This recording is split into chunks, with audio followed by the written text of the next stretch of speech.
तो चलिए पृथ्वी की सतह से उड़ान भरते हैं और ब्रह्मांड के आखिरी छोर की ओर चलते हैं।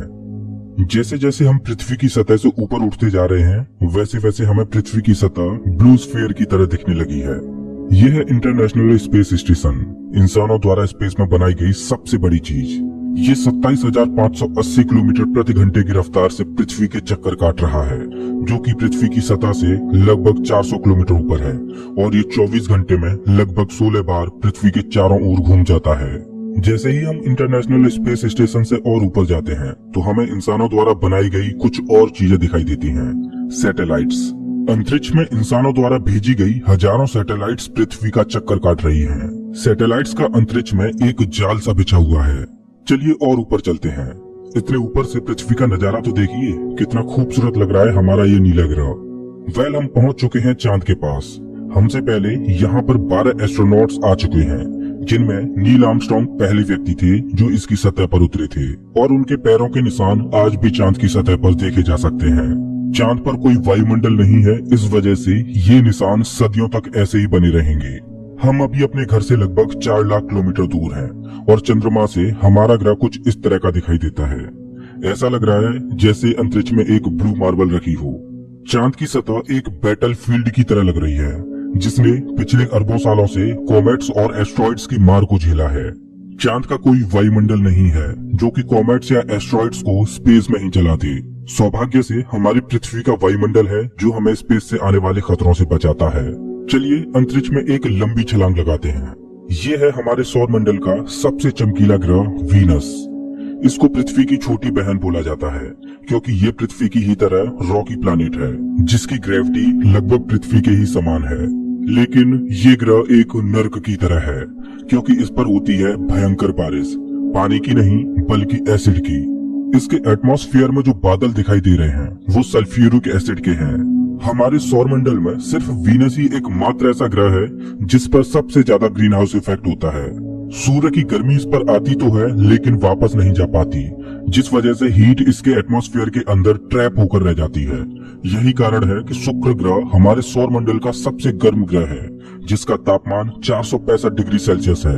इसकी सतह पर काफी मात्रा में ज्वालामुखी मौजूद हैं, जो इस ग्रह को और ज्यादा खतरनाक बनाते हैं। इस एंग्री प्लैनेट पर कुछ भी सरवाइव नहीं कर सकता। चलिए अपनी जर्नी को और आगे बढ़ाते हैं। ये है सूर्य के सबसे पास मौजूद ग्रह मरकरी। इस ग्रह की धरती हमारे चंद्रमा जैसी नजर आती है, जिस पर बड़े बड़े गड्ढे मौजूद हैं। इस ग्रह के दिन और रात के टेम्परेचर में बहुत ज्यादा डिफरेंस है। रात के समय में इसका तापमान -170 डिग्री सेल्सियस पहुंच जाता है, तो दिन के समय में 400 डिग्री सेल्सियस को भी पार कर जाता है। चलिए आगे बढ़ते हैं। यह है हमारा भगवान। यही है जो अपनी ऊर्जा से पृथ्वी पर जीवन को चला रहा है।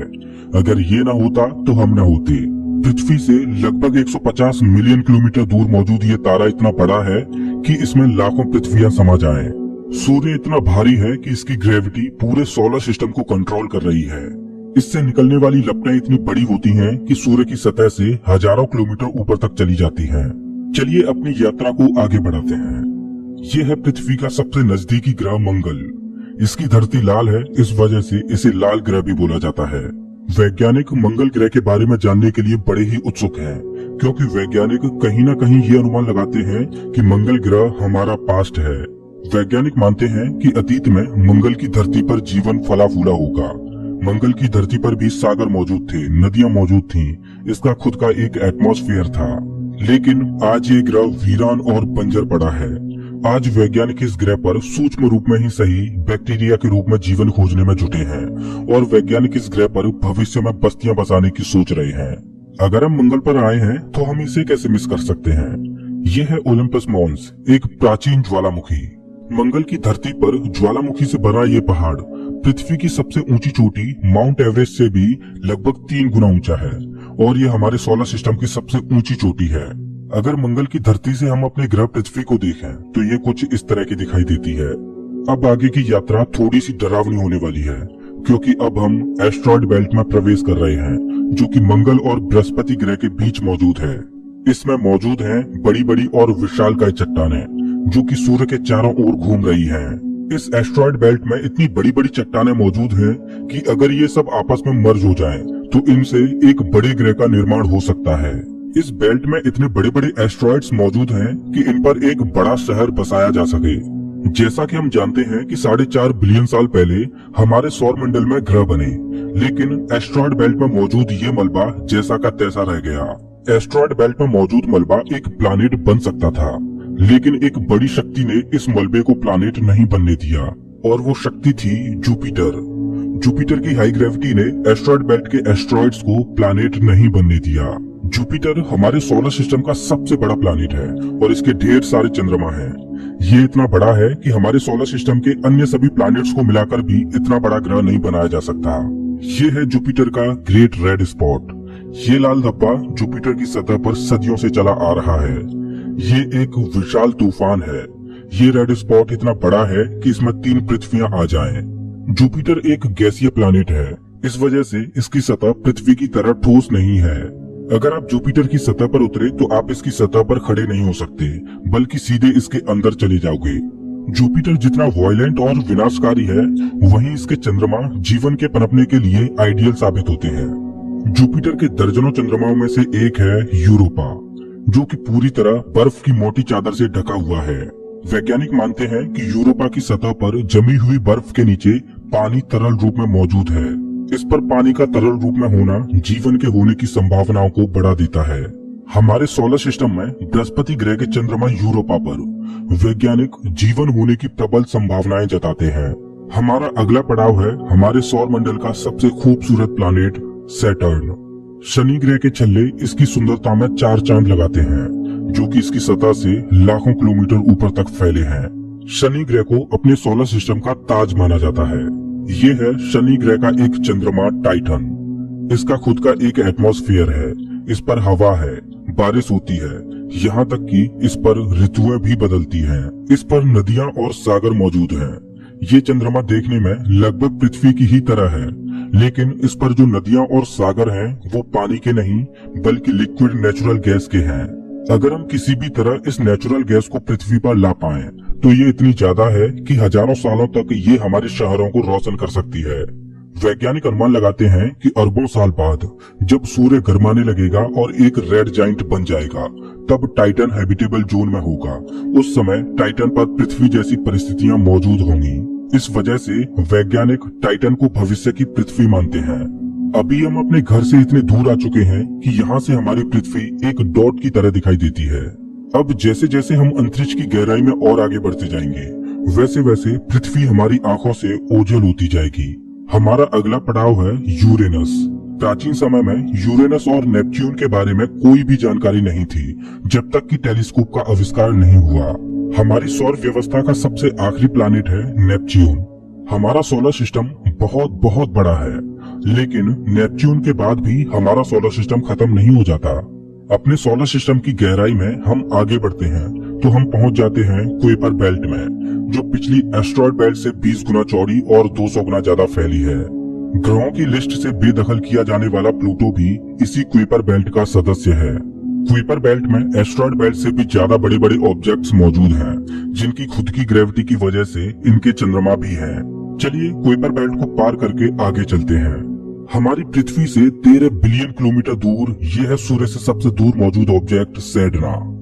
ये एक बौना ग्रह है, जो एक ऐसा स्पेस ऑब्जेक्ट है जो सबसे दूर सूर्य की परिक्रमा कर रहा है। इसकी खोज 2003 में हुई थी। ये सूर्य की एक परिक्रमा 10,000 सालों में पूरी कर पाता है। चलिए अब अपने सोलर सिस्टम से बाहर का रुख करते हैं। अभी हम इंटरस्टेलर स्पेस में प्रवेश कर चुके हैं। देखिए देखिए, अंतरिक्ष की गहराई में ये क्या ट्रेवल कर रहा है। ओह, ये तो वॉयेजर 1 स्पेसक्राफ्ट है। यही तो इकलौता स्पेसक्राफ्ट है जो कि इंसानों द्वारा बनाई गई सबसे दूर मौजूद चीज है। ये पृथ्वी से अब तक 19 अरब किलोमीटर दूर जा चुका है। इस स्पेसक्राफ्ट ने अंतरिक्ष के काफी सवालों से पर्दा उठाया है। ये बंदूक से निकली बुलेट से भी 20 गुना तेज ट्रेवल कर रहा है। चलिए अपनी यात्रा को और आगे बढ़ाते हैं। अभी हम अपने सोलर सिस्टम की हदों से इतने दूर आ चुके हैं कि यहाँ से हमारा सूर्य एक आम तारे की तरह दिखाई दे रहा है, लेकिन इतनी दूर से भी इसकी ग्रेविटी को महसूस किया जा सकता है, क्योंकि अरबों की संख्या में यहाँ पर कॉमेट्स को देखा जा सकता है जो सूर्य की ग्रेविटी से बंधे हुए हैं। इन कॉमेट्स में इतना ज्यादा पानी है कि अगर ये सब इकट्ठे हो जाएं, तो ये पृथ्वी से भी ज्यादा बड़े और गहरे सागरों को भर दें। वैज्ञानिक मानते हैं कि पृथ्वी पर ज्यादातर पानी कॉमेट्स के द्वारा ही आया है। पेंसपर्मिया थ्योरी के अनुसार पृथ्वी पर जीवन कॉमेट्स के द्वारा ही धरती पर आया। अंतरिक्ष में तैर रही इन छोटी छोटी बर्फीली चट्टानों में जीवन सूक्ष्म रूप में बैक्टीरिया की फॉर्म में मौजूद हो सकता है। कॉमेट्स का एक विशाल बादल हमारे सौर मंडल को घेरे हुए है, जिसे ऑर्ट क्लाउड बोला जाता है। ऐसा माना जाता है कि ये ऑर्ट क्लाउड हमारे सौर मंडल की ग्रेविटी की आखिरी सीमाओं पर है। इसके बाद सूरज की ग्रेविटी कमजोर पड़ने लगती है, जिस वजह से इसके बाद सूरज का खिंचाव बहुत कम रह जाता है। अब यहाँ से आगे की यात्रा एक अननोन और रहस्यमयी स्पेस में होगी, जहाँ गुप्त अंधेरा है। यहाँ इतना अंधेरा है कि हम अपनी आंखों से भी कुछ भी नहीं देख पाएंगे। यहाँ देखने के लिए हमें इंफ्रारेड विजन की जरूरत पड़ेगी। हम अपनी पृथ्वी से बहुत बहुत बहुत दूर आ चुके हैं, लेकिन ब्रह्मांड के सापेक्ष में ये हमारा एक मामूली सा स्टेप है। यहाँ से हमें चारों ओर अरबों तारे दिखाई दे रहे हैं, लेकिन अभी हम सबसे नजदीकी तारामंडल की ओर बढ़ रहे हैं। ये है हमारा पड़ोसी सोलर सिस्टम। ये हमसे इतना दूर है कि हमारे सूर्य के प्रकाश को इस तारामंडल तक पहुंचने में 4.3 सालों का वक्त लगता है। इस तारामंडल का नाम है अल्फा सेंटोरी। इस तारामंडल में 3 तारों का समूह है, जिनमें अल्फा सेंटोरी ए और अल्फा सेंटोरी बी तारे आपस में बाइनरी स्टार सिस्टम के तहत जुड़े हुए हैं। इस तारामंडल में प्रोक्सिमा सेंटोरी बी नामक ग्रह मौजूद है, जो पृथ्वी की ही तरह हैबिटेबल जोन में है और इस ग्रह पर एलियन लाइफ मौजूद हो सकती है। चलिए अपनी यात्रा को आगे बढ़ाते हैं। पृथ्वी से हम 10 प्रकाश वर्ष दूर आ चुके हैं और हमारे सामने ये एक बेबी स्टार है, जिसने अभी अपना जीवन शुरू ही किया है और इस तारामंडल में अभी ग्रहों का जन्म होना बाकी है। हो सकता है कि इस तारामंडल में किसी ऐसे ग्रह का जन्म हो जाए जो हमारी पृथ्वी की ही तरह जीवन को धारण करने योग्य हो, लेकिन अभी इसमें अरबों सालों का वक्त लगेगा। अपनी यात्रा को आगे बढ़ाते हैं। अभी हम पृथ्वी से 20 प्रकाश वर्ष दूर आ चुके हैं और अभी हम ऐसे तारामंडल से होकर गुजर रहे हैं जिसका जन्म हमारे सोलर सिस्टम के साथ ही हुआ था। इस तारे का नाम है ग्लीस 581 और इसकी सबसे बड़ी खास बात यह है कि इस तारे का चक्कर लगा रहा है एक ऐसा ग्रह जो हमारी पृथ्वी से बिल्कुल मेल खाता है और इस ग्रह पर एलियन सिविलाइजेशन होने की प्रबल संभावना है।